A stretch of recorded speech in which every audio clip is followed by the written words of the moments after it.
सदियों पहले जब दुनिया के नक्शे आज जैसे नहीं थे और समुंदर के पार की जमीनें सिर्फ कहानियों में बसती थीं, तब एक देश ऐसा था जिसकी दौलत और जिसके ज्ञान की चमक पूरी दुनिया को अपनी तरफ खींच रही थी।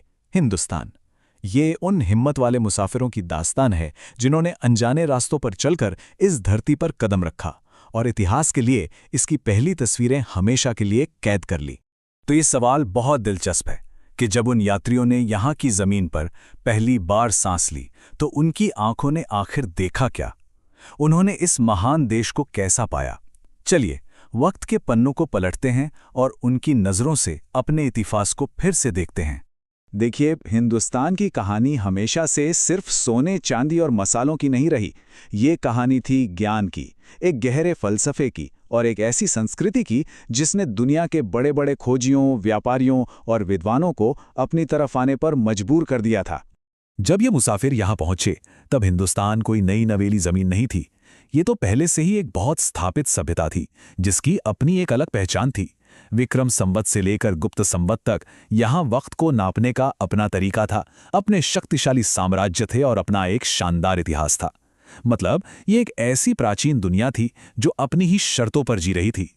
हिंदुस्तान की सरजमी के बारे में दुनिया को जो सबसे शुरुआती और सबसे भरोसेमंद जानकारी मिली वो अरब से आए मुसाफिरों ने दी। और ये लोग सिर्फ सौदागर नहीं थे बल्कि एक तरह से अपने दौर के इतिहासकार और पत्रकार भी थे जिनकी कलम ने हिंदुस्तान की पहली तस्वीर दुनिया के सामने रखी। इनमें से एक बहुत बड़ा नाम था सुलेमान का। 9वीं शताब्दी के एक जाबाज अरब सौदागर। वो सिर्फ मसालों और कीमती पत्थरों की खोज में नहीं आए थे, वो तो एक नई दुनिया को समझने और उसकी कहानियों को अपने साथ वापस ले जाने की चाह में हिंदुस्तान आए थे। जरा एक पल के लिए सोचिए, उस जमाने में ये समुद्री सफर कितना मुश्किल और खतरनाक रहा होगा। फारस की खाड़ी से निकलकर तूफानी लहरों का सामना करते हुए उनका जहाज एक ऐसे मुल्क की ओर बढ़ रहा था जिसके बारे में उन्होंने सिर्फ किस्से कहानियां ही सुनी थीं। अपनी किताब अखबारुल सिंध वल हिंद में सुलेमान ने जो लिखा वो उस समय की दुनिया के लिए सच में हैरान करने वाला था। उन्होंने यहाँ 4 बड़े बड़े साम्राज्यों का जिक्र किया। उन्होंने दक्षिण के शक्तिशाली राष्ट्रकूट साम्राज्य को बलहर कहा तो पूर्वी भारत के पाल साम्राज्य को रूहमा नाम दिया। उन्होंने गुर्जर प्रतिहार राजाओं की जबरदस्त सैन्य ताकत के बारे में भी लिखा।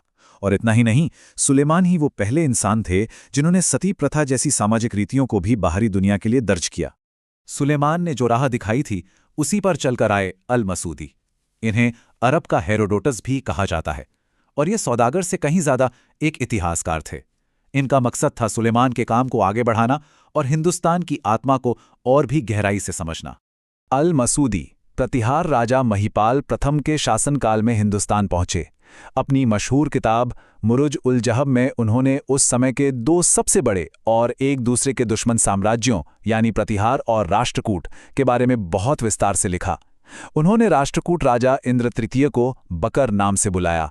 उनका काम उस दौर के हिंदुस्तान के राजनैतिक माहौल की एक साफ और सच्ची तस्वीर पेश करता है।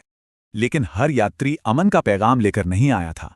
कुछ कहानियां तलवार की स्याही से भी लिखी गईं और ऐसी ही एक बहुत उलझी हुई कहानी है अल बेरूनी की, एक महान विद्वान जो एक हमलावर के साथ हिंदुस्तान आया। अल बेरूनी महमूद गजनवी की फौज के साथ भारत पहुंचे थे। अब ये इतिहास का एक अजीब विरोधाभास था। एक तरफ गजनवी की तलवारें थीं जो मंदिरों को तोड़ रही थीं और दूसरी तरफ अल बेरूनी का कलम था जो यहीं के ज्ञान को समझकर उसे हमेशा के लिए अमर कर रहा था। अल बेरूनी की नज़र 2 हिस्सों में बटी हुई थी, बिल्कुल साफ साफ। एक तरफ वो गीता, पुराणों, ज्योतिष और विज्ञान के गहरे ज्ञान को देखकर हैरान थे, तो वहीं दूसरी तरफ उन्होंने यहाँ के समाज की कठोर जाति व्यवस्था की कड़ी आलोचना की। उन्होंने लिखा कि कैसे जातियों के बीच शादी ब्याह की इजाजत नहीं थी और कोई भी अपना पेशा नहीं बदल सकता था। अपनी सबसे मशहूर किताब तहकीक हिंद में वो उस समय के समाज के बारे में एक बहुत तीखी बात लिखते हैं। हिंदू ये मानते हैं कि उनके देश जैसा कोई देश नहीं, उनके जैसी कोई कौम नहीं, उनके राजाओं जैसे कोई राजा नहीं और उनके विज्ञान जैसा कोई विज्ञान नहीं। ये एक वाक्य उस दौर के समाज के गहरे आत्मविश्वास और बाहरी दुनिया से उसके अलगाव दोनों को एक साथ दिखाता है। अब कहानी का रुख पश्चिम की तरफ मुड़ता है। अरब के बाद यूरोप से एक ऐसा मुसाफिर आया जिसकी कहानियों ने पूरे यूरोप को हिंदुस्तान के सपने देखने पर मजबूर कर दिया। उसका नाम था मार्को पोलो। वेनिस से शुरू हुई मार्को पोलो की यात्रा किसी महागाथा से कम नहीं थी। सोचिए, पहले रेशम के रास्ते से होते हुए चीन पहुंचना, वहां कुबलई खां के दरबार में वक्त गुजारना और फिर समुद्री रास्ते से हिंदुस्तान पहुंचना। ये उस दौर में दुनिया के सबसे लंबे और सबसे साहसिक सफरों में से एक था। मार्को पोलो को यूं ही मध्यकालीन यात्रियों का राजकुमार नहीं कहा जाता।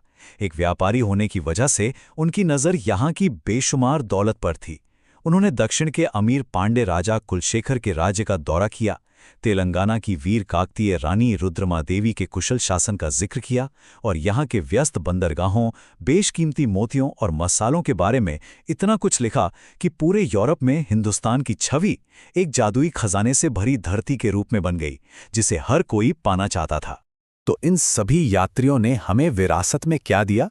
उनकी यात्राएं सिर्फ कोई रोमांचक किस्से कहानियां नहीं हैं, बल्कि ये इतिहास के वो पन्ने हैं जो अगर उन्होंने न लिखे होते तो शायद हमेशा के लिए खो जाते। सुलेमान, अल बिरूनी और मार्को पोलो जैसे मुसाफिरों के लिखे शब्द ही उस प्राचीन भारत की पहली खिड़की बने। उन्होंने उन साम्राज्यों, उन राजाओं और उन समाजों की कहानी को बचाया जिन्हें वक्त की धूल शायद हमेशा के लिए अपने नीचे ढक लेती। उनकी नज़र से हम अपने ही अतीत को एक बाहरी आईने में देख पाते हैं।